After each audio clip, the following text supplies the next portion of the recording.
Good evening and welcome to the City of Lebanon Planning Commission meeting tonight, Tuesday, February 20th, 2018. Start by calling the meeting to order, and Kelly, will you take Matt Reynolds. roll? Here. John Lassley. Here. Jeremy Lawler. Here. Kevin Krulik. Here. Keith Campbell. Here. Gordon Perry. Here. Brian Tandy. Here. Jane Taylor. Here. Lori Gross. Absent. Okay, the next item is the approval of the minutes from January. Has everyone had a chance to review them? Any comments? I did have a comment that Mr. Shine brought up earlier today. It makes mention in the roll call that Mr. Bloomer was present at the meeting as city attorney, and then there's a comment later that says Mr. Shine asked a question about something. So one of those two is not correct. I'm not sure. I can't remember which one. And I printed it off. Okay, Yeah, okay, we're we got good. that correct. Okay, I just want to make sure that that was addressed. That was the only correction I saw, so I'll motion to approve the minutes. I'll second them. All those in favor? Aye. Okay. On to new business. We'll start with docket number 18-2, Arbor Investments, LLC. I'd like to remind everyone that this is a public hearing, and if you do plan to speak on this docket item, would you please sign in, and when we open it up for public comments, we will limit the speaking time to 3 minutes per person. Ben, would you like to lead us through this docket? Sure, thank you.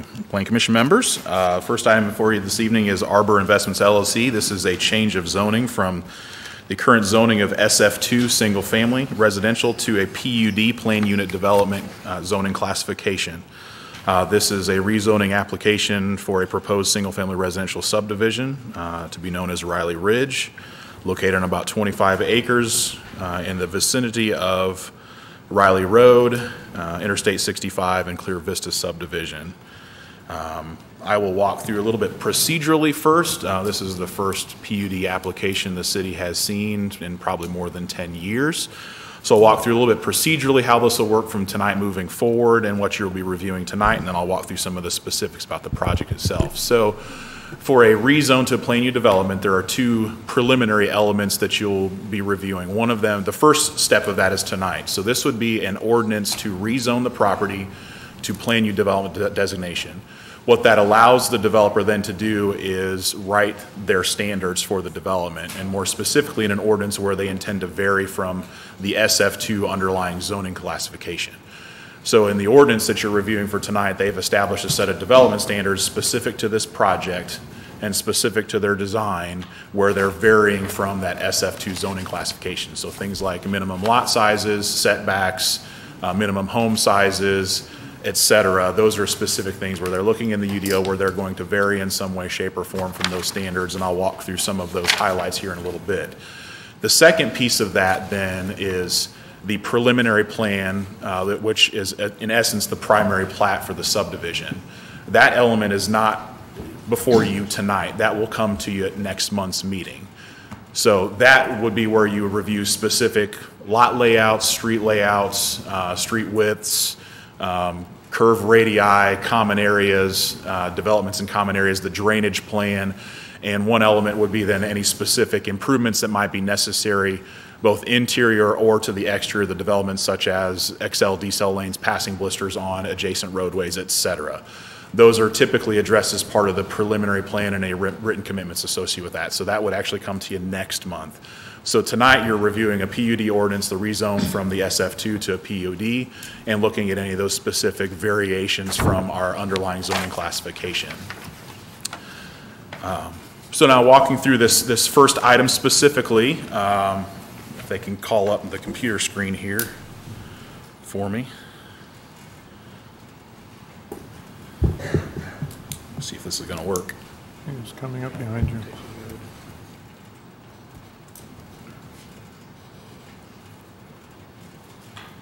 I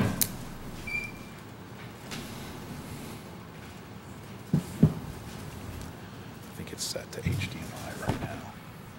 And this guess I'm not connected via HDMI.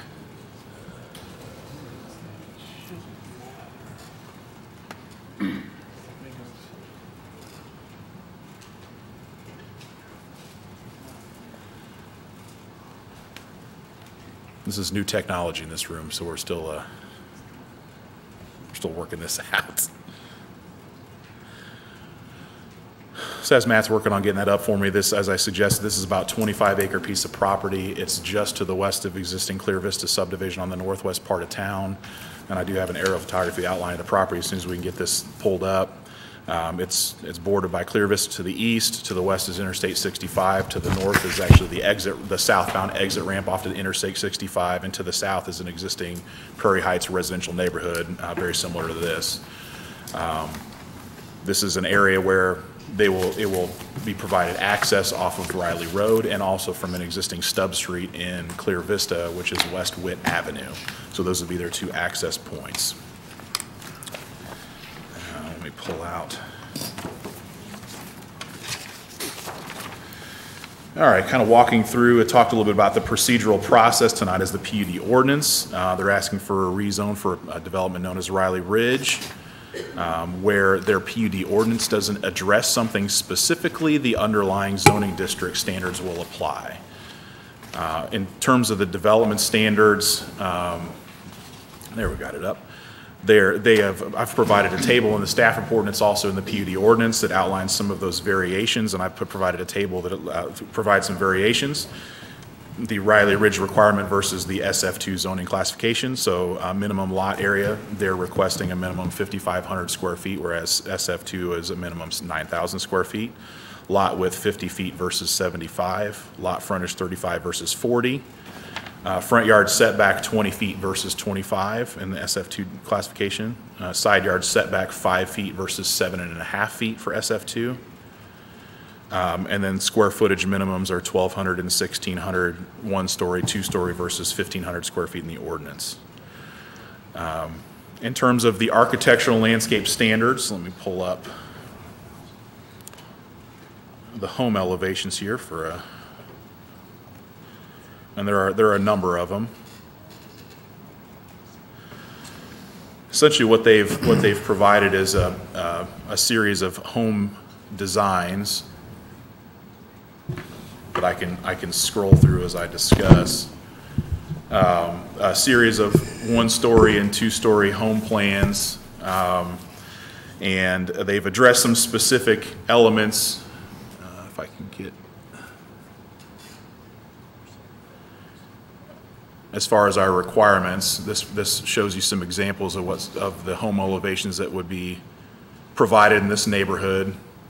There's probably about a dozen floor plans, each with a series of home elevation options for the front. And you can see those represented in this package you see here that would be included as an exhibit as part of the PUD ordinance.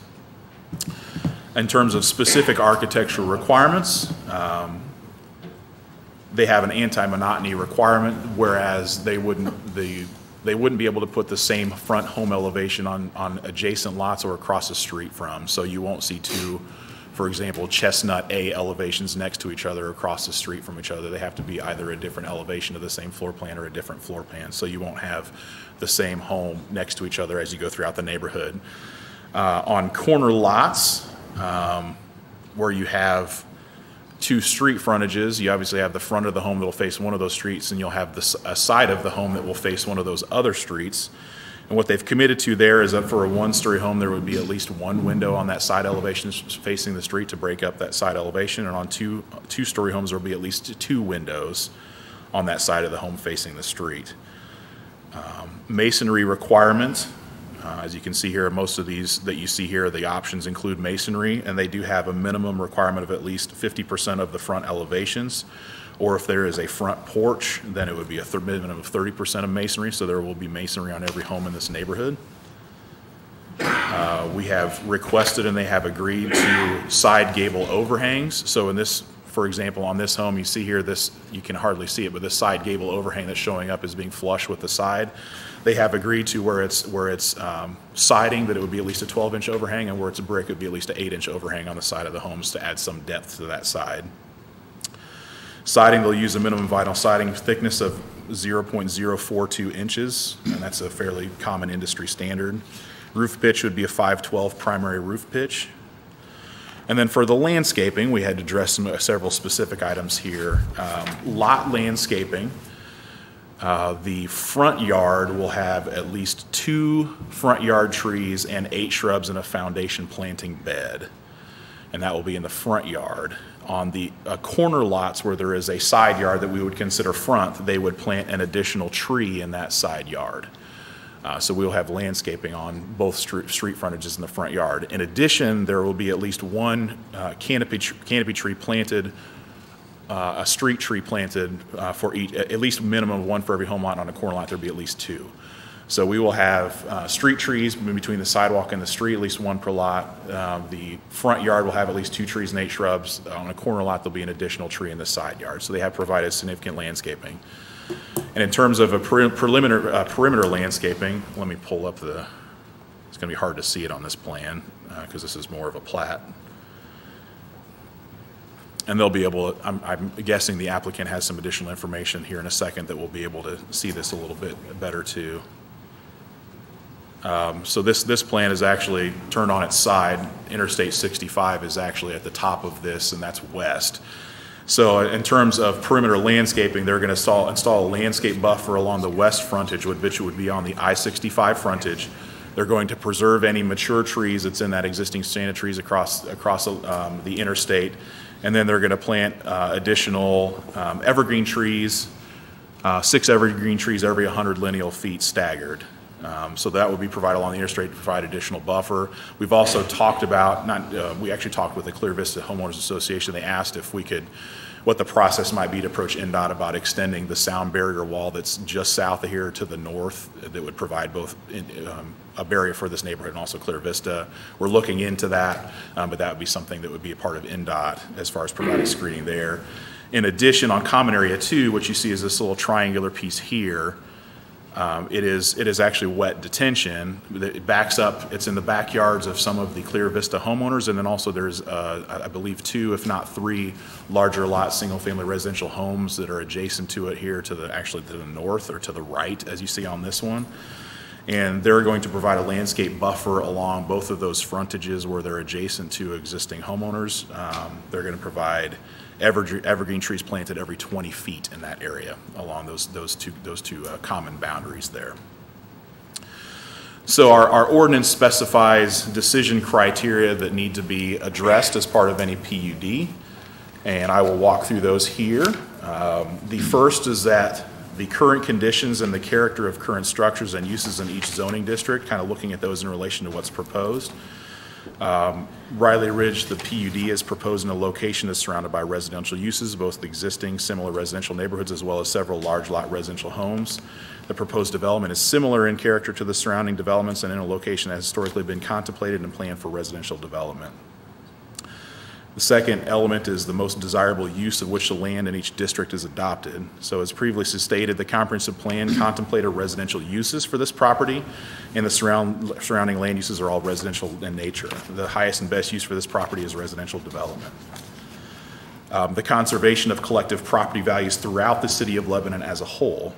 The development proposed by the applicant will have no negative impact on property values throughout the city. The PUD will contain homes of similar higher value than many of those in the vicinity and has provided residential amenities and features that will ensure that values remain the same or increase over time. The last one, if I'm reading this correctly, the last one is responsible growth and development. The development is planned for property that's surrounded by residential development, as I stated, and is already served by all the necessary public utilities. In addition, the Clear Vista neighborhood to the east contemplated further expansion by stubbing a street to access this property. So the proposed development will cause any significant undue strain, either financial or otherwise, to city budgets, facilities, or amenities. And we will talk about at some point, we have had conversation with the developer about, in particular, Riley Road, which is adjacent to this property to the south. There is a segment of Riley Road as you go from their entrance east towards Sam Ralston Road that is still the old county road cross section. In some places it's only 18, 19 feet wide. And we are working with them as part of their preliminary plan, which would be next month, to work out an arrangement whereas that gets improved to handle the traffic that would be generated by this neighborhood and other neighborhoods that are already in the area. So that is something that, while it won't be specifically addressed tonight, would be addressed as part of their preliminary plan next month. We're working with them on the exact details of how that works out.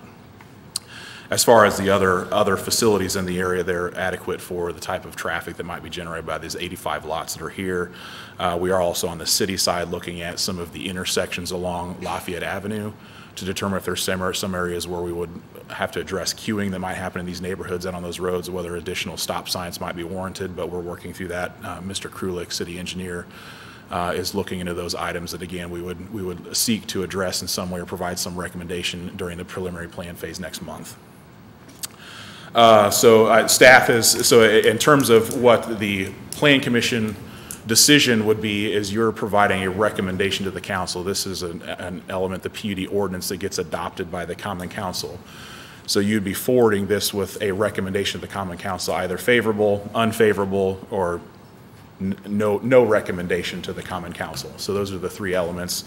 And then that gets forwarded to the council. That goes through a couple of readings before they would adopt it, and then they would come back to you with their preliminary plan with the specific design elements at your next meeting for your review and theoretical approval at that time.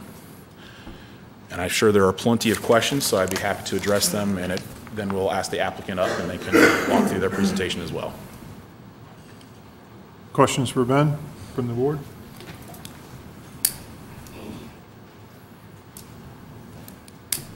No?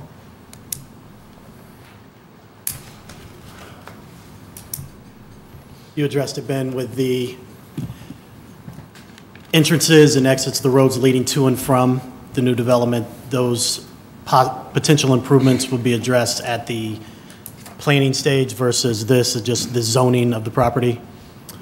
Yes, so we would look at specific elements that might be required on Riley. We've also, again, we've met with the Clear Vista Homeowners Association. They asked if there was maybe a stop sign that could be added at an intersection in their neighborhood so that it's not just a clear run from this neighborhood all the way out to Lafayette Avenue. So we're looking at some of those elements, again, on the city side to be able to provide that. But yes, those elements would specifically get addressed as part of their preliminary plan and any written commitments made at that time. Okay, thank you. Anyone else? Yeah, Ben, I've got a question. If we decide to not recommend it, is there any reason that this neighborhood cannot develop based on the current SF2 standards? Obviously with less parcels. Yes, yeah, I mean, yes, they would still be able to develop a property under the SF2 zoning requirements, certainly.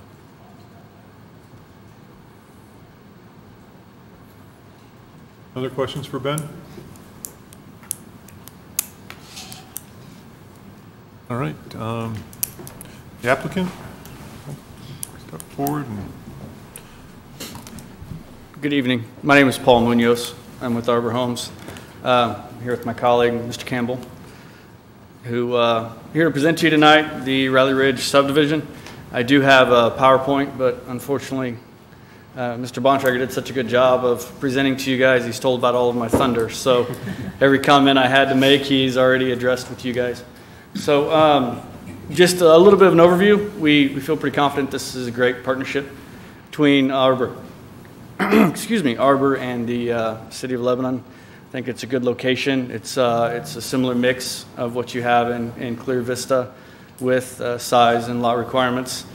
One of the main changes that you're going to see is that there are a little bit more stringent landscape requirements and architectural and design requirements. Most of those are just because of the normal evolution of your ordinances over the years from when Clear Vista was planned and the PUD was accepted, I think, 2005 or 2006. Again, by the Stubb Street of Witt and some of the original plans for Clear Vista, this was originally planned to be a neighborhood at one time or another, and just with the downturn in the economy, that was never did take place. So we are just kind of looking to continue something that was originally kind of planned for that property. Does anybody have any questions I may be able to address? Is Clear Vista, is that an Arbor development? It is not. Okay. No, we did not develop any of the homes in Clear Vista. Okay. Questions for the applicant?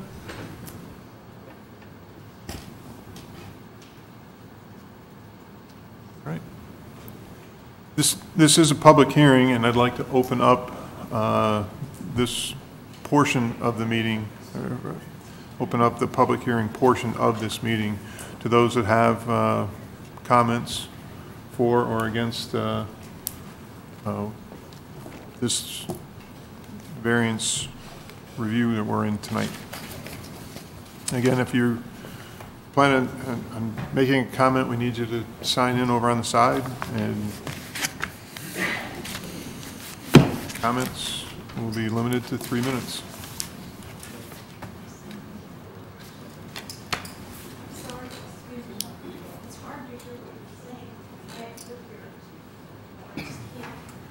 We're opening up this portion, or we're opening up the public hearing portion of the meeting for comments from the audience about this variance that's being requested.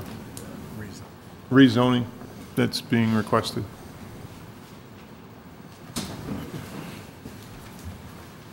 Good evening.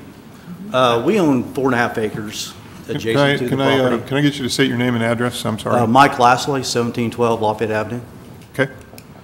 We have 4.5 acres adjacent to the property. Mrs. Endicott has 4.5 acres too, right beside us. So right behind us is a place called Common Ground. So what is Common Ground? What is it used for? Ben, or the That's applicant? one question I have. Okay. Also, too, when they built the addition beside us, they actually put a fence up for Mrs. Endicott, basically to, separate the areas. Okay. That's another question. I also have a fence line where these houses will be built. Are they going to come in and take that fence line out and the trees, everything? That's, some questions we have, but basically we want to know, is there any way possible that we will have a fence built like the other addition? Okay. Or basically, like I said, questions are actually for them. Right. Because I Have kind of the live in country, but I also live in town. I like both of it. Okay. So Well, let's get. I've had nothing against them building at all. It's Right. just You have just some questions specific we have. questions pertaining to your property. The applicant would like to respond to those? If you'd like, I can let all of them speak, and I can try to address them all at once, or I can do them individually. Sure. Whatever you prefer. Okay. Is there anyone else? They want him at the microphone. They can't hear him. They want him to come up here. This isn't working? Oh, all right, I'm all right. So when you come up to speak, if you would speak clearly into the microphone so that it gets recorded for the hearing. Go ahead, ma'am. There you go. I'm sorry, I haven't signed in. Do I need to do that? You can do it afterwards. Okay, thank you. Thank you. I'm Mrs. Endicott, Susan Endicott, and I live at 1706 Lafayette Avenue. And Beezers put up the privacy fence all along our property from the street clear back to the back of our property. And it made a division between the housing development and us so that we didn't have kids, dogs, and everybody running in our yard. And I would like the same done for the back of our yard, because where the common area is, that comes right up to my shed. And then there's open ground there. I have 4 acres, and I would like a fence built along there to divide that so that I don't have a bunch of kids and animals in my yard. And I just sort of think that's for me and Mike Lassley. I think that's only fair that they do that so that it divides the two, that we don't have to patrol our yards every day, and I don't have to worry about dogs coming in my yard and mowing over and going through all of that. So I would like a fence put up, and like I said, Beezers put the other up for us to divide the two so that it wouldn't be an open ground, because some children think, and we have even had trouble with people coming in the yard older kids wanting to play football, and I said, no, this is private property, you can't do that. And the thing is, the liability for us as homeowners, that if you've got kids or families in there with small children coming into our yards, we have to patrol that and make sure that the kids are safe, and that's not gonna, that's not fair to us. It needs to be contained so that they know that that's private property and you're not supposed to be on it.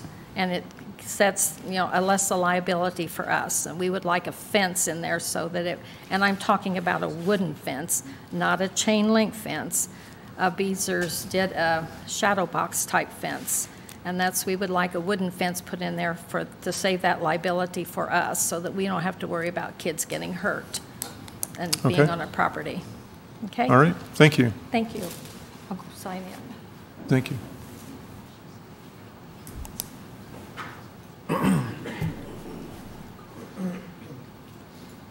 My name's Chuck, Chuck Hunt. I live at 1624 Riley Road.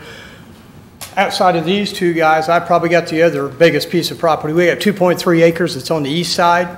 Same thing, farm fence has been there for ever. Got a mature tree line that's growing up through that area. That's been a divider between it and the farm field. And I'm the same thing. Are they going to put some kind of fence to keep the neighbors' animals, trash, and everything from coming in the back of my yard?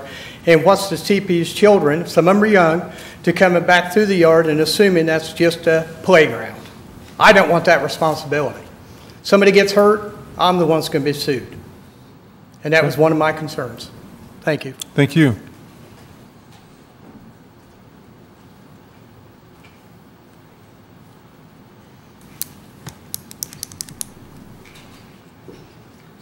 My name's Mike Pittman.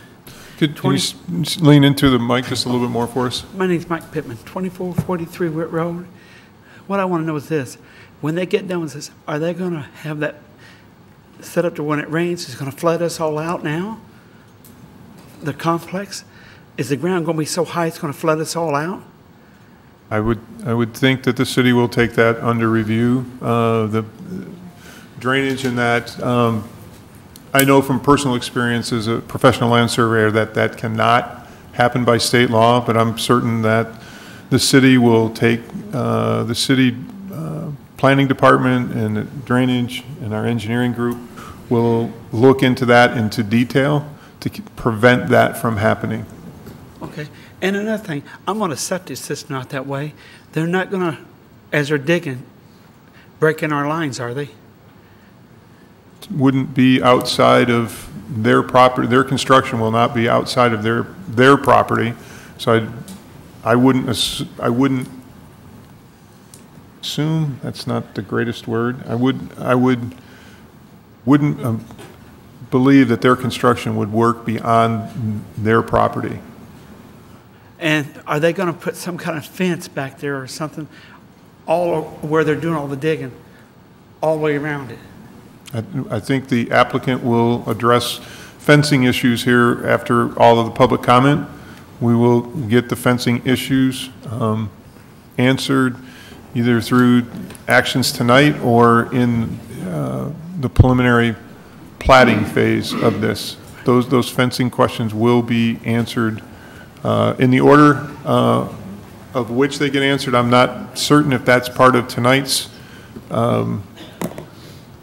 recommendation to the council, but in preliminary plating, it will be addressed for sure. And one more thing, is our taxes going to go up a lot over this? I don't have an answer for that. Maybe Ben might? I didn't hear the question. Will our taxes go a lot over all this? I don't know how to answer that. Maybe you have any direction? You bring more tax and bring more revenue in. I don't. Okay. I will have our city planner will address that comment for you here when we close the public portion of this hearing. All right. Thank you. Thank you. Uh-huh.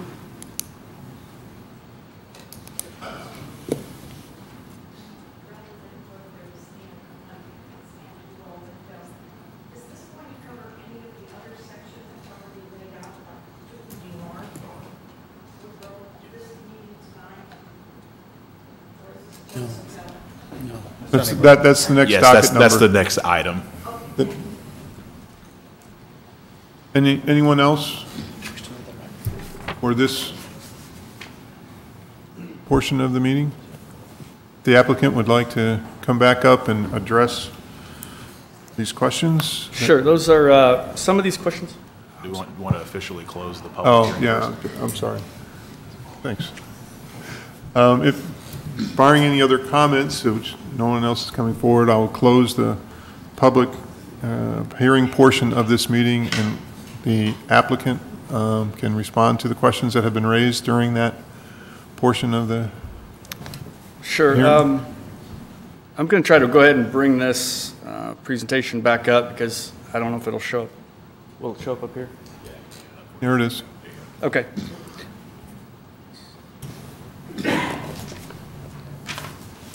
Let's go down to this one here to help out. This ought to help with my explanation on some of this. So some of these things are issues that were brought to our attention by the HOA for Clear Vista when we met with them several weeks ago, when we were still kind of in the designing stages of the PUD ordinance and of the subdivision. So kind of run down through some of these. Common area. Common area is an area on the subdivision that we try to keep as green space or something that we're going to try to use for detention or retention of storm water so that we are not having an impact on the properties around us.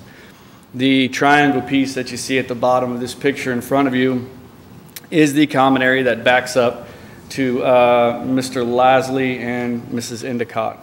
That is actually going to be a wet detention area, so there will be a pond taking up the biggest portion of that property, separating our houses from their houses. Along with that, we do have in the perimeter landscaping plan to put trees, evergreen trees, 6 to 7 foot tall, I think 10 or 15 feet on center, all the way along that boundary line instead of a fence. We felt the natural preservation with the trees was probably a better option than trying to put up a fence that our HOA would then have to maintain and would be saddled with trying to take care of on a annual basis. Probably look a little bit better and more aesthetic for everybody involved. So we felt personally that between the pond and the fence that was pretty adequate separation between the both of them to prevent people from trying to cross over onto their property. As far as the existing Clear Vista area, which I'll bring up the southern map so we have kind of an idea on it. Along the, be along the west side as you're going all the way around from Riley Road, following our subdivision all the way around, is a 20-foot tree preservation area that is on top of our drainage and utility easement, which is in the back of all of our lots and all of our yards. That tree preservation area is there to preserve, number one, the farm fence that's existing, and any trees that are not dead, dying, or diseased. We're going to make sure we try to preserve those. So it makes a natural lineage between our subdivision and any of the properties surrounding us. So we tried to make sure we were addressing that. That was something they did have some concerns about. There are a couple of fences in there that are actually on our property that will be in that easement that are either people who currently live in Clear Vista HOA or Clear Vista subdivision that we will have to address, having to move those back to the property line. But short of that, we're going to do everything we can to try to preserve that as best we can. Of course, we want to make sure we remove anything that could be dangerous or hazardous to either side of that could die or is currently diseased. But other than that, we're going to try to preserve that as best we can. Flooding. We are currently going through the primary plat process. We have submitted our plans to Mr. Krulik and Mr. Bontrager, and we actually had a TAC meeting this morning to kind of review some of those. So we are not allowed to, by law, have an adverse impact on those surrounding us with floodwater. We have to be able to control that through the ordinances of your stormwater and your engineers, and making sure that our discharges at a rate that is not adverse to anybody else and would be the same as if it was still the current farm ground. So we are working in every way we can possible to make sure that we will not have an impact on any of the surrounding properties. As far as the fence around the property, we are not trying to fence our subdivision off from everyone else. Kind of feel that in some cases that may be a little unfair to our residents as much as it is to anyone else, but we did try to do everything we could to preserve that separation between the both in natural forms and with using our common areas to provide an adequate boundary around us.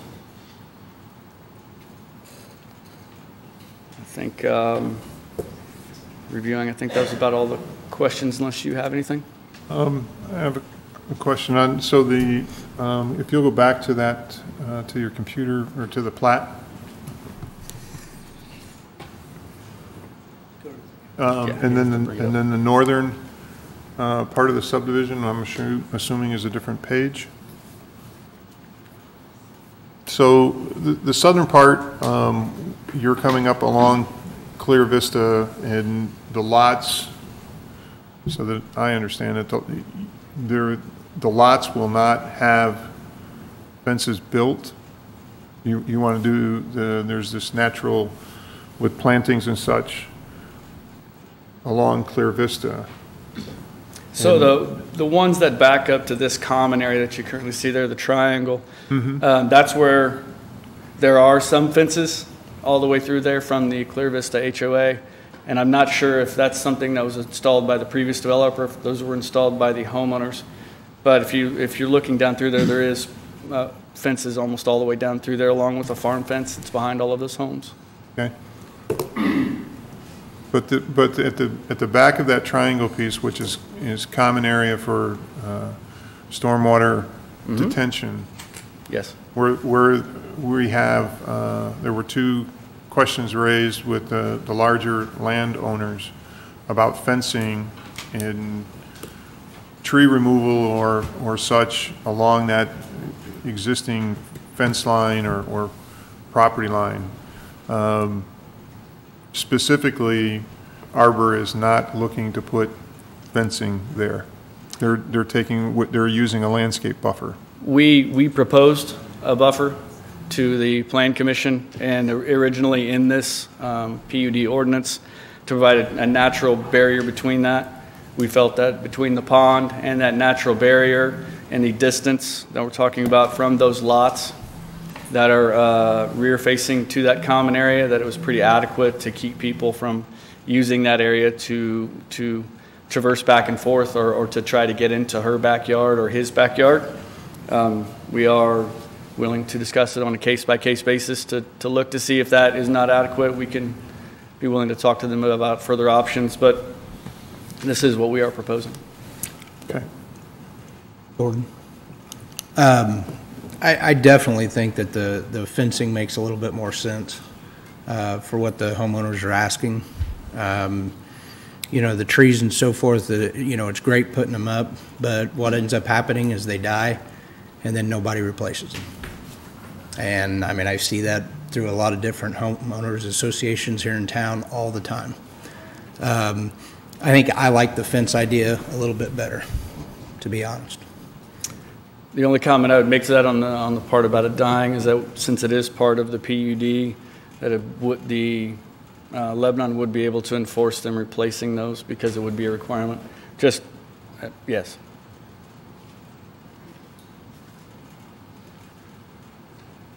Anyone else? Sorry.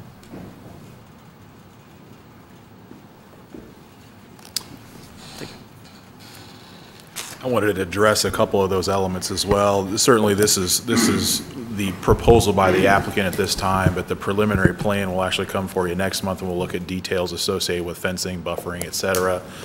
Because it's not written into the PUD ordinance that it has to be a fence or a landscape buffer.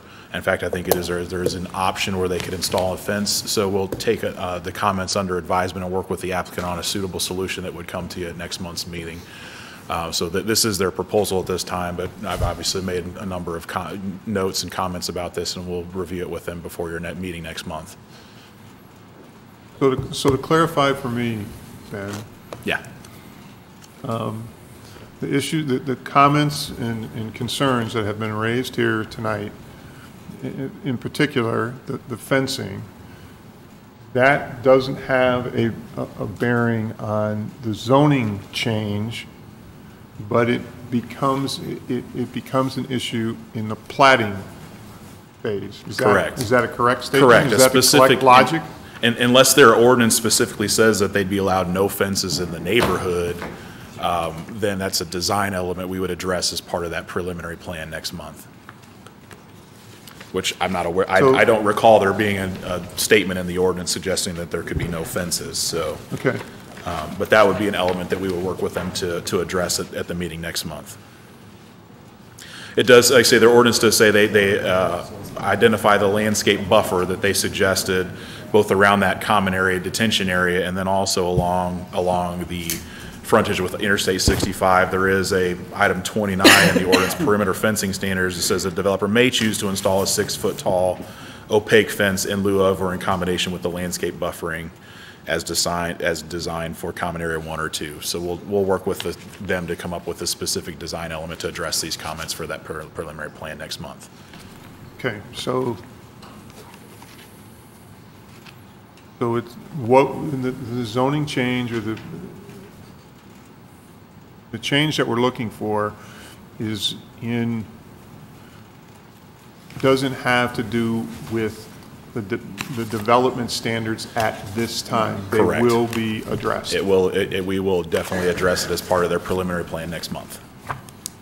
Okay. Yeah, the ordinance does not preclude the ability to install a fence on that property line. Okay.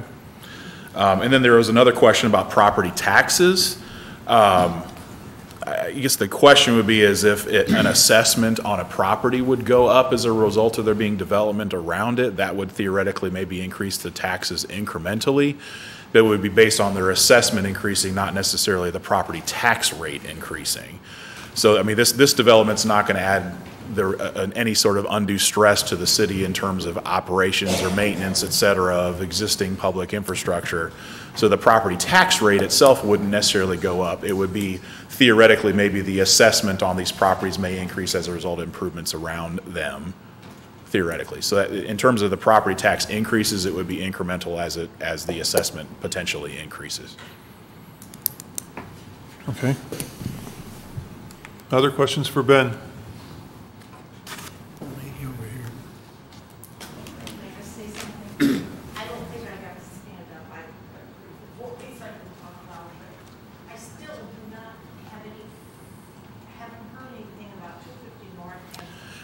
That's the next item on the agenda. We're speaking, yes, it is. As soon as we come to a decision on this one, it is the next one. Yep. Okay. So if there's no other questions for Ben, I would entertain a motion for a favorable, not favorable, or no recommendation to the Common Council. I'd like to motion that we submit docket 18-2 with a favorable recommendation to the Common Council, rezoning from SF2, single-family residential, to planned unit development. I will second that motion. All right. Did I say that right, Rob? Yeah. Should we make note of the staff recommendation with this?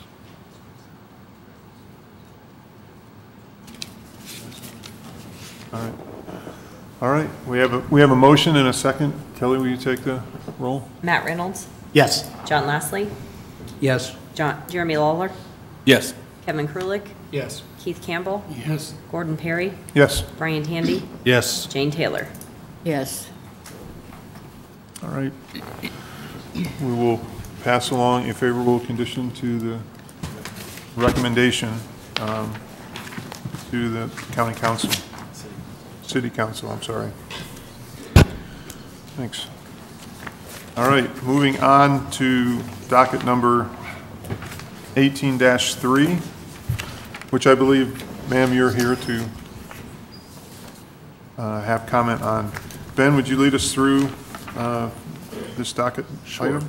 Thank you, Mr. President. And just for those in the audience relating to Riley Ridge, this will be back at the Plan Commission again next month for any specific design elements that were discussed this evening. So it will definitely be back, and we would, if there's any additional comments, we can address those next month. So just want to make that clear that this is still under consideration from a design perspective as it relates to those items.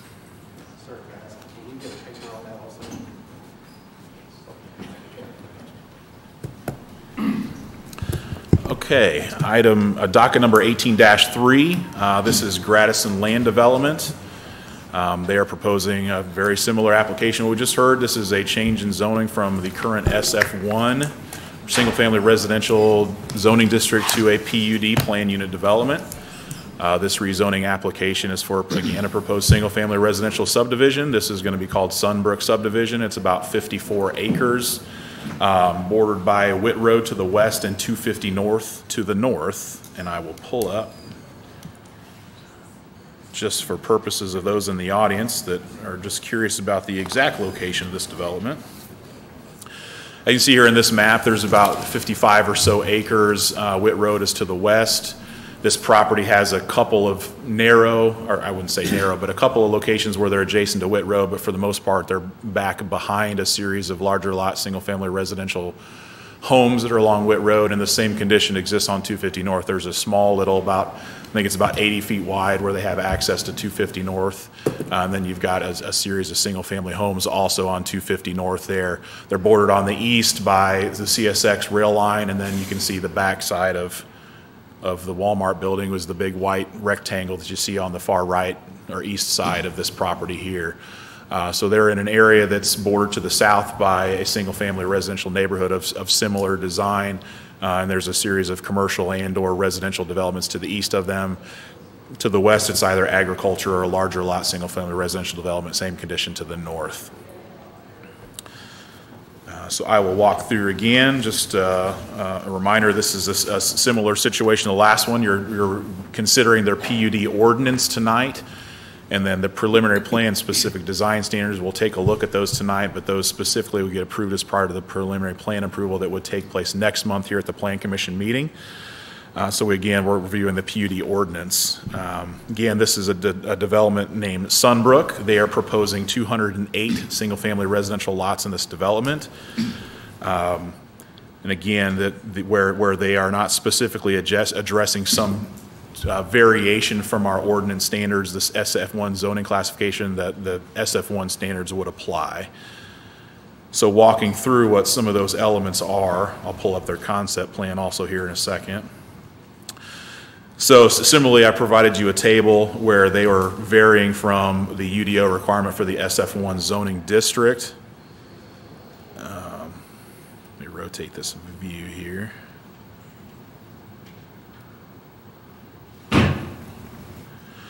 Minimum lot area, they're proposing 5,000 square foot minimum. UDO for SF1, which is our larger lot residential classification, is 12,500 square feet.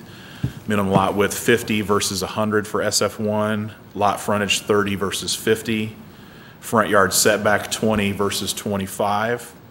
Side yard setback 5 versus 10 for the SF1 district. Rear yard setback 15 versus 20. And then the minimum square footage is minimum 1,200 for one story, 1,400 for two story. Will require 2,000 in this zoning classification. Just walking through. Let me see if I can zoom in on this a little bit so you can actually see what we're looking at here.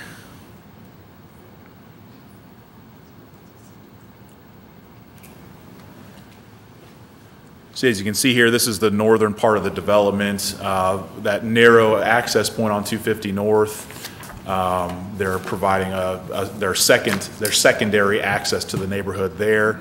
Their primary access would be off of Witt Road, which you will see as I scroll down here. They're calling it Sunchaser Road. There will be an access off of Witt Road here. They have two primary common areas. They provided a large common area on the western boundary here where they're adjacent to some of those single-family homes that already exist. And they're proposing their primary detention area in this area as well as some sort of active recreational amenity for the neighborhood. The other primary common area, which we'll see, and they have some examples of what they're thinking, would be this area, this pie-shaped area to the south. It's not very efficient for developing residential lots, so they're actually proposing to do some sort of nature preserve with a walking trail in it. And I know they have some example images that will show you that, what that common area might potentially look like as part of, their preliminary plan that comes for you next month.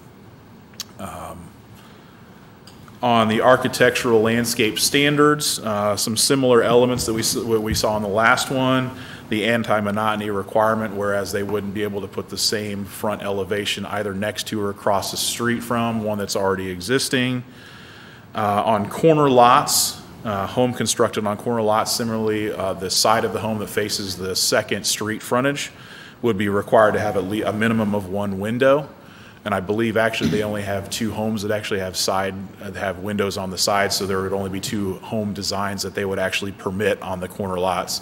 One is a ranch home that has 1 window, and one's a 2-story home that has 2.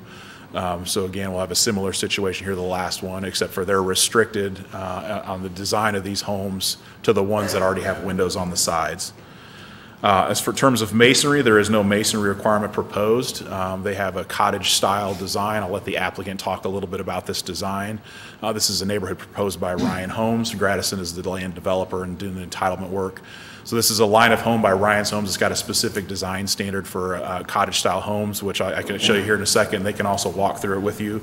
That does not include masonry. It actually it's not available on this home, on this home design.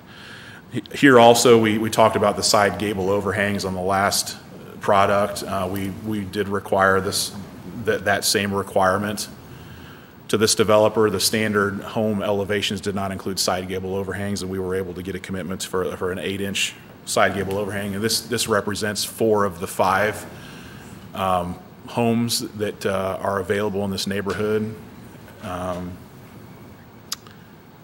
Siding, they'll again use a minimum thickness of 0.042 inches. Roof pitch is 612 primary roof pitch. On the landscaping, the lot landscaping, they have proposed 1 front yard tree and 8 shrubs and a foundation planting. Corner lots would include an additional 1 tree and 8 shrubs in the street side yard. So they would have 1 tree and 8 shrubs in front, 1 tree and 8 shrubs in the side. In addition, there would be the street trees again. There would be at least 1 for every residential lot and 2 on the corner lots. So again, you'll have a landscaping package that includes 1 street tree on any frontage. Corner lots will have 2, plus 2 trees and 16 shrubs on corner lots, or 1 tree and 8 shrubs on a standard lot. In terms of perimeter landscaping, they have proposed to meet the UDO requirements for perimeter landscaping, and we will address that specifically as part of their preliminary plan. Again, the decision criteria, current conditions and character in the zoning district, they're proposing, the Sunbrook PUD is proposed in a location surrounded by residential uses, both existing similar residential neighborhoods as well as several large lot residential homes. The proposed development is similar in character to the surrounding developments, particularly the residential neighborhood to the south. It's very similar to those, and in a location that has historically been contemplated and planned for residential development. Most desirable use of the land in the district. The comprehensive plan has, at least for the last 10 years, when we did our 2007 plan, contemplated residential uses for this property. So as far back as at least 2007, we have contemplated future land use as residential for this property, and the surrounding land uses are all residential in nature. The highest and best use for this property is residential development. The conservation of collective property values throughout City of Lebanon. This development proposed will have no negative impact on property values throughout the city. The Sunbrook PUD will contain homes of similar and/or higher value than many of those in the vicinity, or some of those in the vicinity, and they have provided amenities and features that will ensure that values remain the same or increase over time. In terms of responsible growth and development, the development is planned for a property surrounded by residential development and already served by necessary public utilities. The proposed development will not cause any undue strain, either financial or otherwise, to city budgets, facilities, or amenities. And I will point out that we're having a similar discussion with this applicant in terms of improvements either to their intersections with WIT or 250 North, providing XL, decel lanes, or passing blisters, et cetera, where they might be necessary. So we are going through that same discussion about potential improvements that might be necessary to those 2 adjacent roadways.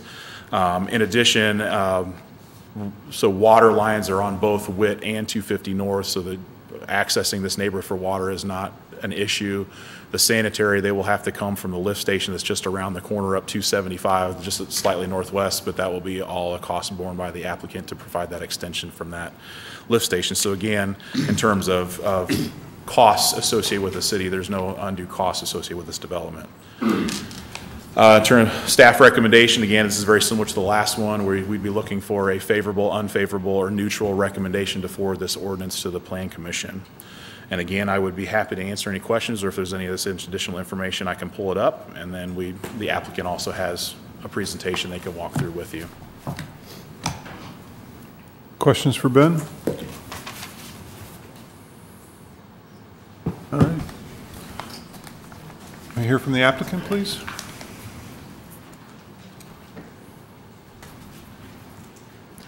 Good evening. My name is Mark Gradison.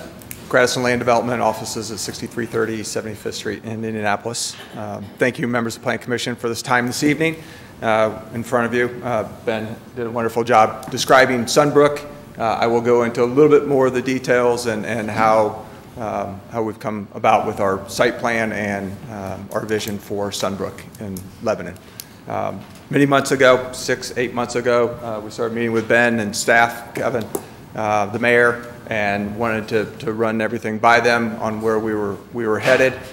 Through those months, we have gone through several renditions, and I think have come up with a product that should work well inside the town of Lebanon, here off of Witt Road and 250. I will go through, if I can have the computer come up. I'll go through this PDF fairly quickly. Ben did a nice job. I'll try and focus on the points that he did not in the essence of time this evening, and then be here to answer questions for you. As Ben mentioned, this is a PUD request and not a straight zoning change, very similar to the last item that was before you. Here we have the site plan up, and I will notate to you that from the essence of our design plan, Ben mentioned the area that is in the upper right-hand part of the screen. That will be, and I'll show you pictures, that will be a prairie restoration project that we'll put into place there. And then also in knowing that we have neighbors around us, we were trying to be as conscious as we could, and we've focused some common areas down to the neighbors that is our west border, if you will, both with our detention facility, dry or wet, we're still in design, and then also a common amenity that will be that darker rectangular area that is highlighted there. This site, as you look at it, is challenged to touch in that it does have a railroad across the eastern border. It also has Walmart behind us, and other than on the balance of the eastern border, there are two residential areas of attached product in that location. So we have a much denser, a little bit more industrial style use to our east, to our north, and to our west. We do have single family, larger acre tracts, and we realize that, and then a couple of estate style pieces to the south, as well as then the church located to our south. Yeah, so these are the residential standards that Ben's already covered, so I won't bore you with that. A few items. We will be, obviously, we'll have a homeowners association that will take care of the common grounds, and that homeowner association will be turned over to the residents as we approach 90% of the homes being sold in that area. We will retain architectural control throughout the time period of the development.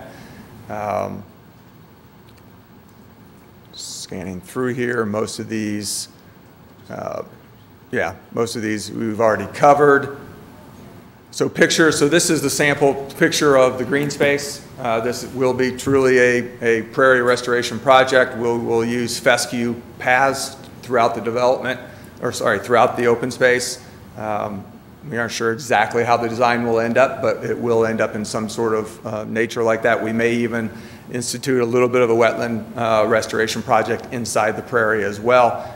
In that zone, there is a legal drain that does run through that area, so we will have to be conscious of that drainage area as we go through the planning process. There is also another legal drain that does run through the property that several of the adjacent homeowners have attached septic perimeter systems to. We are cognizant of that, and we'll take care of that as we go through the development process. We will hook them into our storm drainage facilities inside our development as we progress through that area.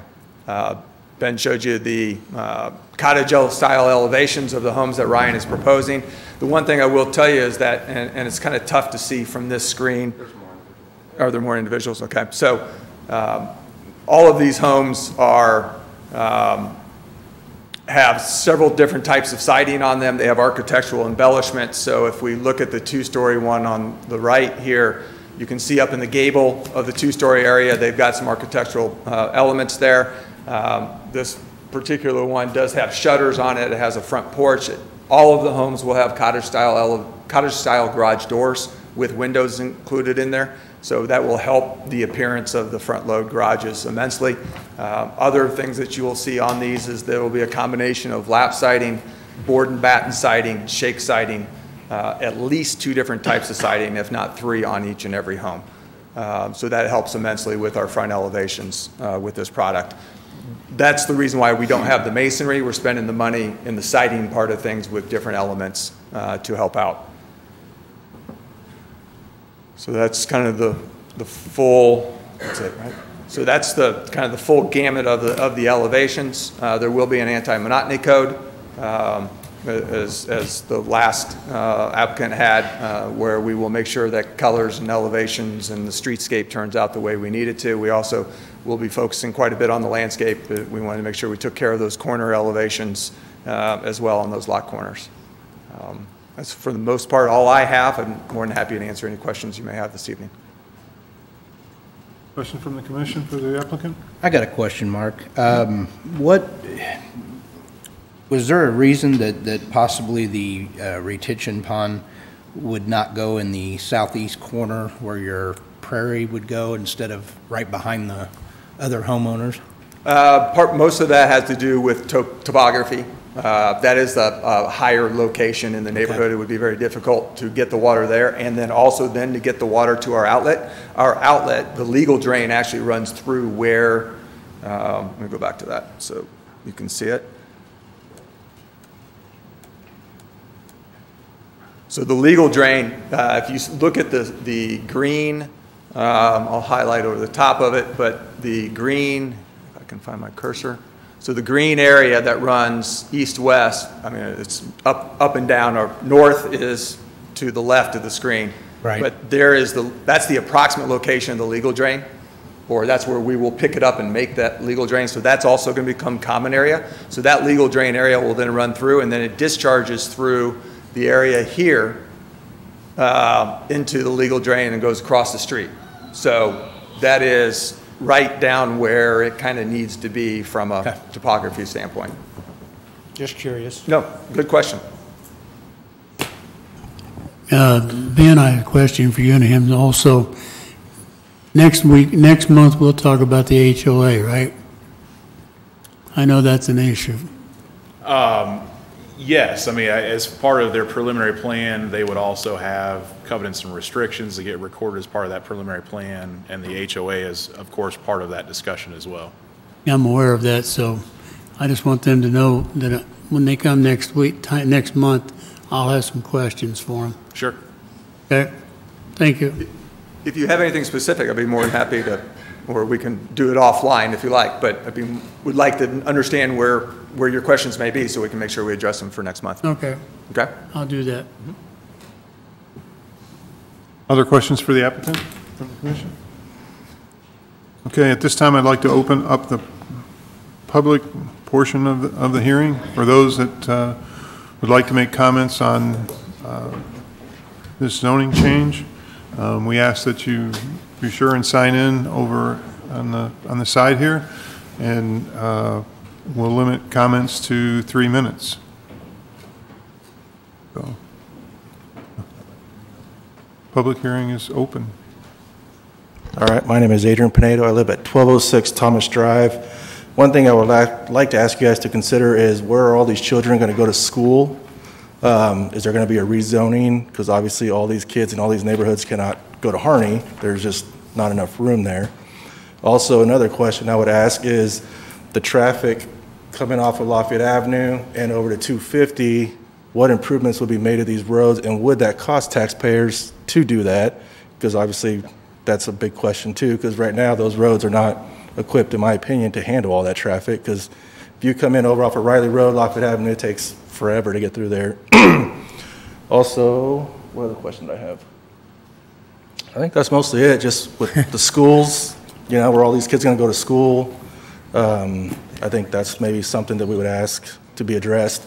Also, too, since I live at 1206 Thomas Drive, so a question would be with the fencing, I know it sounds kind of silly, but in today's world, you get a kid hurt on your yard, they're gonna sue you. It's not like back in the day where you're running through kids' yard and you get hurt, you just go they yell at you and off you go to your house. That would be a big concern for that prairie area. If there's gonna be a high traffic of people there, my property backs up to that. I would like that to be addressed. That way, I mean, I don't care if there's kids in my yard, I'm not gonna beat them off with a stick or nothing, but if somebody gets hurt, what are you gonna do about that? Because that is a likely possibility. So that's all I have for now. Thank you.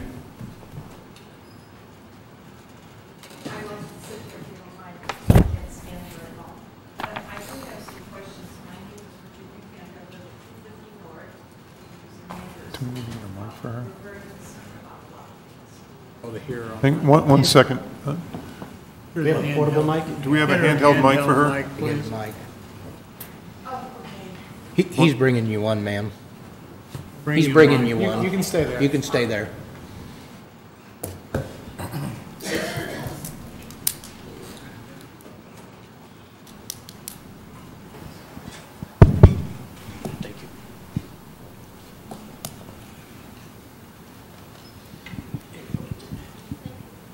Thanks, Matt. Okay, can you hear me now? Yes. Telephone. A lot better. The infrastructure, did I understand that it's already in there? The gas, the electric, or where are you bringing this in? From what direction? The question of utilities will be connected, Ben, to the existing utilities found at the perimeter of the property. Let's get through the questions. I'll make a note of it and I'll address it. Yeah, we'll get it addressed, ma'am. What I'm really wondering about is, are we going to have torn up roads and sides and everything else to bring all this in? It'll be underground, right?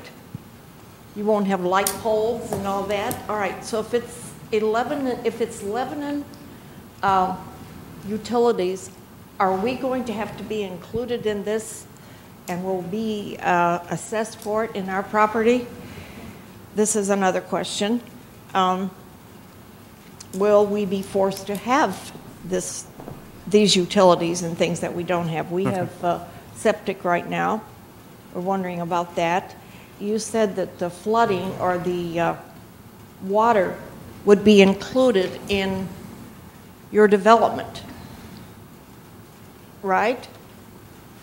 So if you're going to put the water in your storm sewers, does that mean from the water from our location, we're going to have to pay for this to put it in your storm sewers? I'm looking for what's going to cost to the people who live there. We've lived there for several years. We have a beautiful place, privacy, quiet, and that little road they're talking about, I pity my neighbors because I don't know how much noise and aggravation and dirt and everything else they're going to get. We're not here to cause problems, but we're just trying to get some answers. So there will be an entrance on Witt Road. Will that have traffic lights? What about that little road on 250 North? There's a lot of traffic on that road, terrible lot of traffic. So are there going to be traffic lights or not? May sound like a lot of crazy questions to other people, but it's our concern. And also in back of our property on 250, we have this beautiful line of cedar trees, which I've had since I've lived there 10 years. Are they going to be disturbed? Are we going to have something for privacy? Because the way it sounds, the backyards are going to come up right next to our property in the back. And I love kids. I have 2 little grandchildren, but I don't want a lot of kids playing in my backyard. And that's just, it's also for a safety hazard. I already have couple of teenagers that are walking through our yard from the development down the street. They walk through, they cut through to go to Witt Road. So I'm concerned about this. Okay. How much privacy are we going to have? And are we going to have a fence? I understand they said that we would have to pay for it. That's not fair. We're being really disturbed in our property, and it's not something I look forward to. Okay. Thank you, that's all I have to say. Can I get you to restate your name and address, ma'am? Virginia Kent, 250 North, 975 West. Thank you.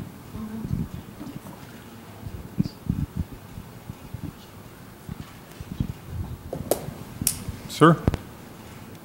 Yes, my name is James Wagner, and my wife and I live at 1214 Thomas Drive. And I guess our concern would be the same thing. We have kids that come from Rolling Meadows, cross over the tracks, and go in the other division on the other side of the railroad tracks. With this new division, would there be some way to get a fence up separating the properties? Because we're going to be right back there by where the green zone was at, is our property. And also, I guess,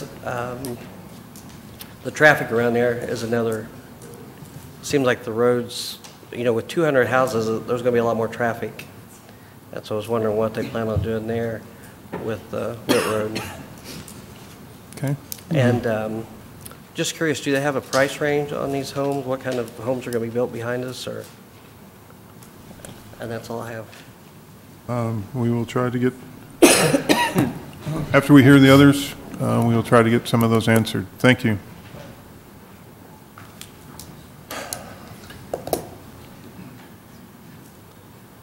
Mick Malakovic, 2217 Witt Road. I own the 9 acres of woods that are directly to the south of this proposed subdivision.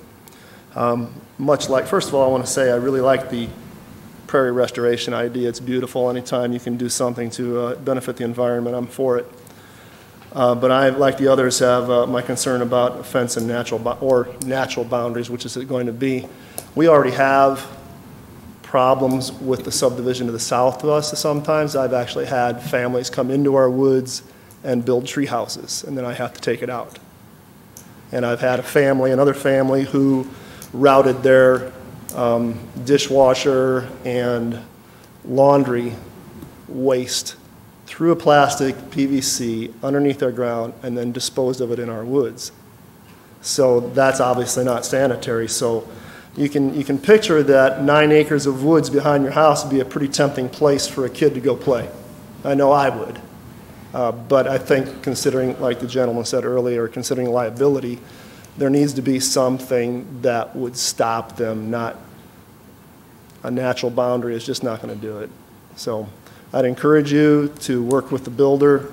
I have no problem with the subdivision going in. Just work with the builder to put up a fence that would be a block to them. Thank you. Thank you.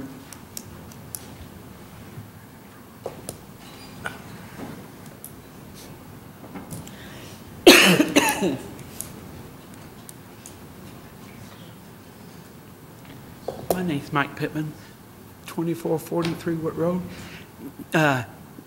When they connect into our septic systems, were they going to let us know? Like if we're running the water and stuff, were they going to let us know if they connect into it? It will be, we will have it addressed. We'll have that question addressed in the development phase. All right, thank you there. Thank you.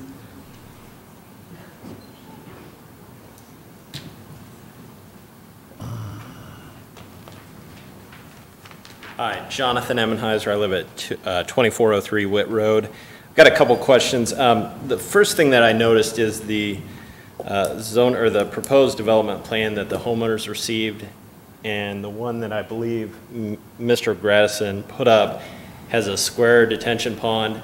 The one that Ben, I think you put up had a different shape. So I'm wondering which plan are we using right now? So that's the first question. With regard to that plan, is what, or the detention pond, is that intended to tie into the tile that runs through there? I think there's a 48-inch drain tile. So that's another question. the prairie land for green space, I live right next to, I guess, well, right west of the detention pond and next to the thin sliver of green space there. I'm wondering if that's intended to be prairie land green space.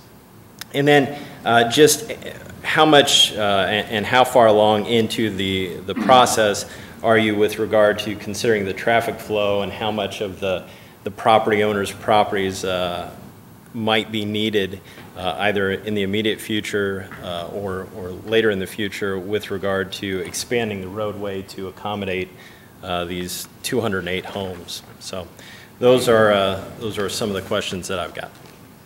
Thank you. They will be duly noted and part of the development process. All right, so I thought of my other question. My other question is, right now, the other neighborhoods, there's no real connection of sidewalks for these kids to go through. So like the kids over on Thomas Drive, to go down from all the way down to Witt Road, there's nothing to connect onto Lafayette Avenue. Just like with this neighborhood, how are you gonna connect in order to keep people off of, the wooded areas and things like that? Where are these kids supposed to go to connect to these other neighborhoods? Because they're gonna wanna go see friends, whatever. They're gonna wanna go to Walmart, they're gonna be all over the tracks and everything else. Is that in part of the plan? Can I get you to restate your name and address for that second question? Sure. Appreciate it. It's Adrian Pinedo, I live at 1206 Thomas Drive. Thank you.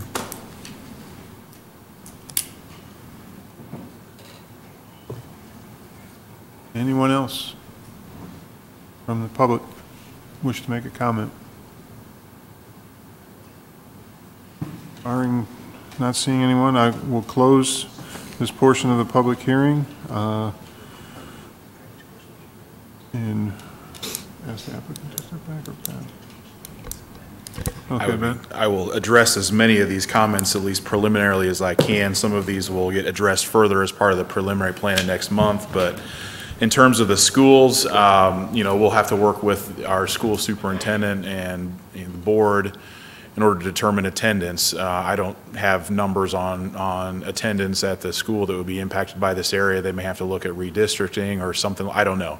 I don't know what the solution is right now, but they would have to look at attendance. I know in some of the schools they do have capacity. I don't know the specific numbers for the school that might be impacted this area, but that's certainly going to be up to the school superintendent and board to determine where they have capacity and how they're going to get those kids there, as they would have to for any other residential development coming in, making sure they've got capacity in those schools.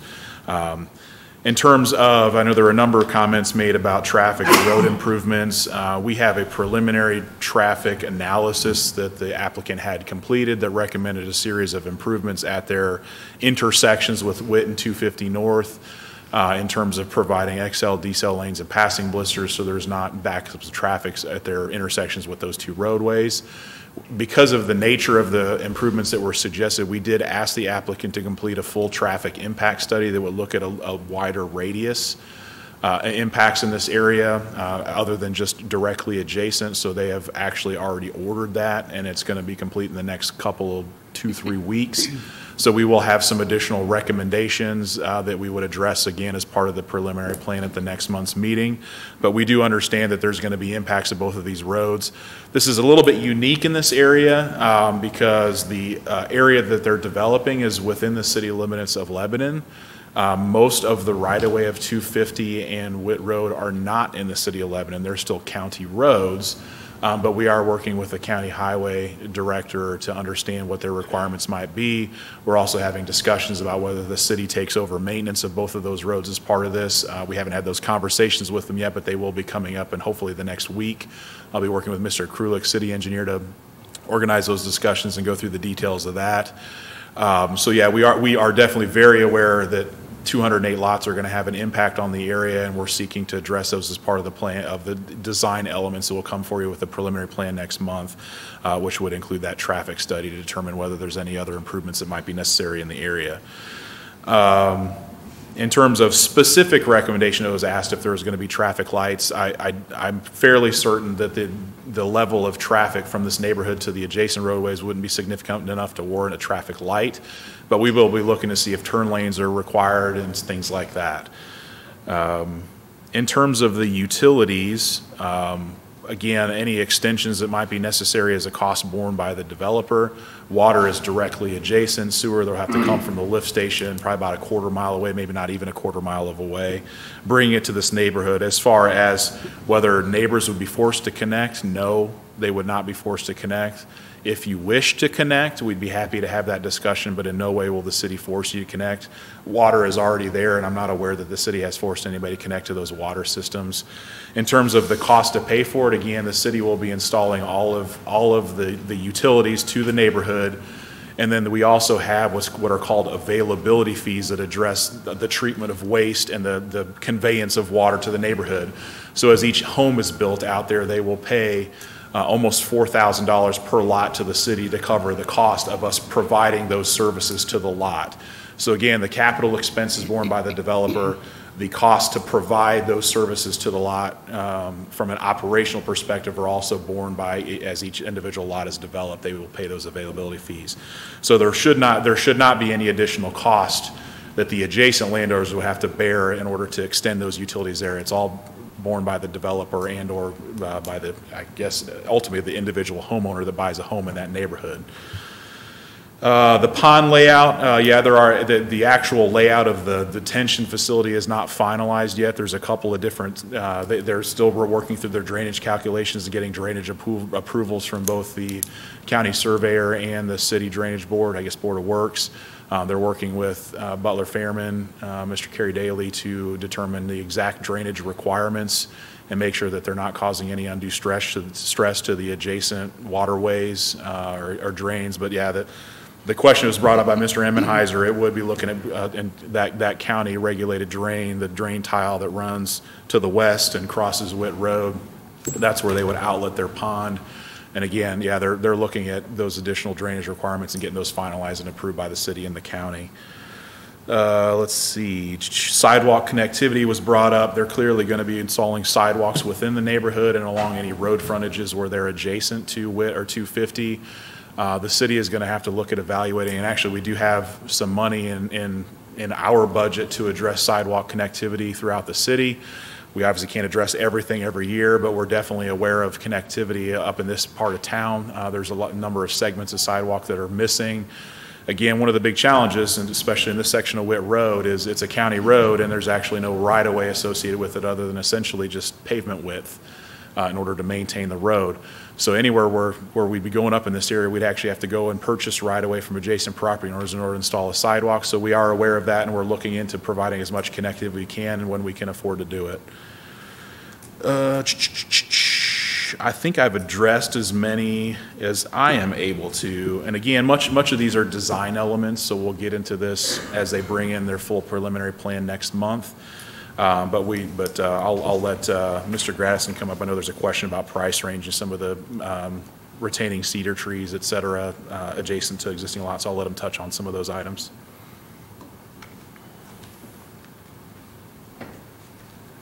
Thank you, Ben. And I'll try not to duplicate, but I've got a lot of notes as well. So, as it relates to the connectivity, I'll augment that a little bit, is that this development is going to take 5 or 6 years to build out. This isn't going to just happen in 2018 and 2019. So this will be an evolution. As things become available or there's ways to make better connectivities, we're always going to listen to that as we go through this development.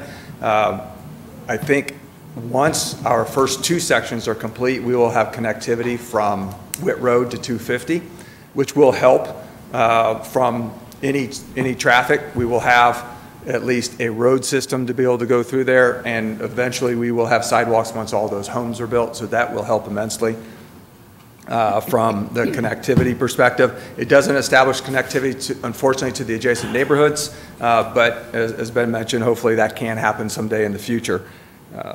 As far as the utilities go, everything will be underground. We will not be forcing anybody to connect anywhere.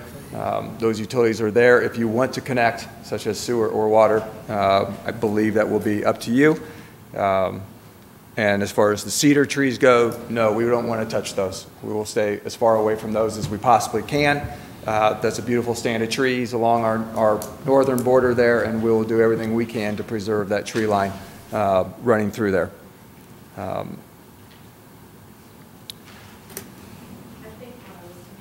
about is the fact that, are you going to bring the backyard right to the edge of our cedar trees?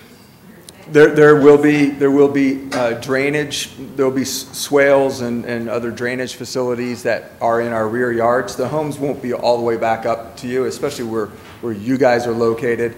Around our perimeter, our lots are deeper than where they are in the internal part of the neighborhood in our current plan. So we would not envision, homes within, 20 or 30 feet of that property line at that point. It'll be much further forward on those lots that abut you guys specifically. As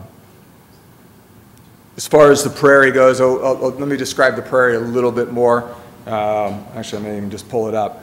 But the prairie grass, the mix that we typically use is a 3 to 4 foot prairie grass. It's going to end up being, not the first year, not the second year, but hopefully the third year, it's going to become almost like a thicket. So it's going to be discouraging to people to walk through those areas.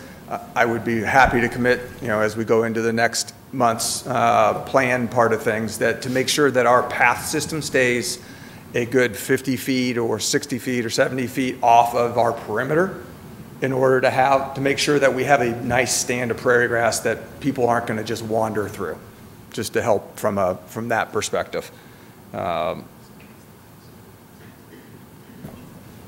detention facility, we kind of talked about, that is in design. That was just a placeholder, if you will, on our preliminary plan that will get designed and be fully vetted out for you guys for the next month. We will be combining the legal drain with our internal system. As we discharge at Witt Road, there is a point for us to be able to run either within the legal drain if the calculations work out, or if not, side by side with the current legal drain facility that's in place. And then we'll get into the legal drain system basically at Witt Road. It will not be an open swale system. In anything above and beyond what is there in place today. It will be piped unless we're in a big overflow situation. If we say have a 100-year flood or a 50-year flood event, then we will have to use those overflow capabilities, but we'll get again more into that in the next month. Okay, I think that's it. So the general, we typically, in these type of situations, we really don't like to talk about price range. There was a question about that. These are going to be, probably, we don't know for sure because I'm not the builder, but I'm going to guess they're going to be in the 170 to 200 range from the homes as a starting point. And then people will add options from there. So they probably will advertise from the 160s, 170s, and then they will go up from there.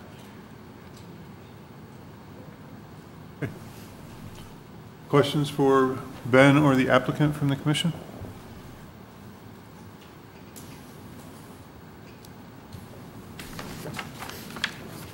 Ben, I'd like to get one clarification for myself, as I did on the first docket. Sure. Many of the questions are design elements or design driven. What the zoning that we're looking to make a recommendation on tonight is for the zoning only. That is not connected to the design. The questions and comments that have been raised tonight have been noted, and they will become part of, should we put together a favorable recommendation, those would be addressed during the next phase of the preliminary plating, correct? That's correct, yes. Yeah, many of these design discussions we will address next month with the preliminary plan. Okay. Barring any other questions from the board, I would be looking for a motion for a recommendation to make to the city.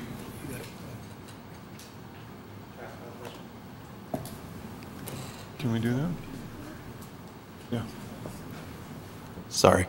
1206 Thomas Drive, Adrian Pinedo again. I would ask the board to at this point take in big consideration, because there doesn't seem to be an answer about the schools and also with the traffic and who would pay for that.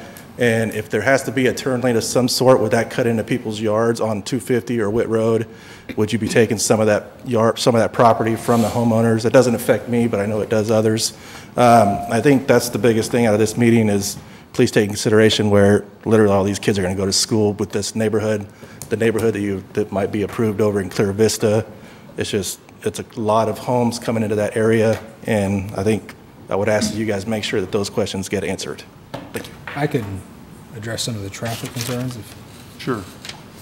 Kevin Krulik, city engineer, from a traffic perspective, that is one of the requirements that we've made of the applicant, specifically related to their preliminary plans, which again, I think it's been said several times, they'll be back next month, and so there'll be another public hearing associated with the preliminary plan. But we delivered those comments to them at a technical advisory committee meeting this morning, asking them to provide a traffic impact study. So that traffic impact study will look at the traffic that is generated by the project and how that impacts the local roads. Again, we've been touched on this, but we've had some preliminary information provided by the developer. They're being very forthcoming and very proactive in their approach to addressing traffic. And some of those things those early recommendations have talked about turn lanes and passing blisters and upgrades to those road infrastructure systems. So we're going to have to wait until we see the results of that engineering study and then continue to work with the applicant for any of those off-site improvements that may be required. Again, it's a little complicated, and Ben touched on this because we're talking about roads that are controlled by the county. But I will say the county has already made very similar recommendations to the applicant that the city has made. So pretty confident that we will, over the course of the next 30 days, address some of those concerns related to traffic. Related to schools, obviously Ben said this, we can't really speak for the school superintendent or the school board, but I can tell you I've personally been in meetings with the school the school superintendent where he stated that they have a fair amount of capacity in their school system. I couldn't speak to, and he didn't speak to during those presentations, specific elementary schools, but as a capacity overall in the school system, we sit in a pretty good shape. We've got the ability to accept a lot of new students in Lebanon. They've had a lot of forethought over the last few years for expanding some of the school systems. So maybe we can get some further comment from the school superintendent. Maybe we could ask the applicant to reach out to them and see what kind of comment they could provide. But I know in general there is capacity in the school system, and in general the school is very much a proponent of residential growth in Lebanon. That's something that they are in need of at this point. Thank you, Kevin. Okay. Put forth, looking for a motion for the recommendation to pass on to our city council.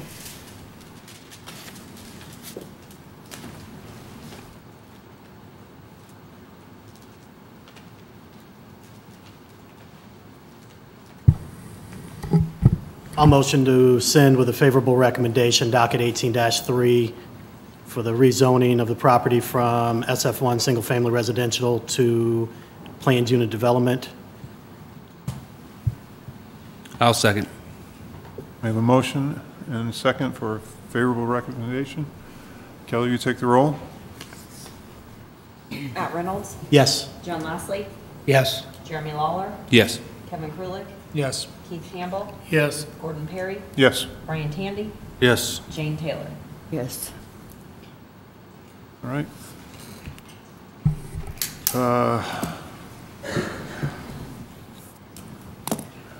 The last item on the agenda, staff is requesting a continuance for the application for an application until March 19th, the March 19th, 2018 meeting. Document number 18-4. So with that, is there any other business for the council? Barring that, Looking for a motion to adjourn? Make them. So made. Second. Second. All in favor? Aye. Thank you. Have a good evening.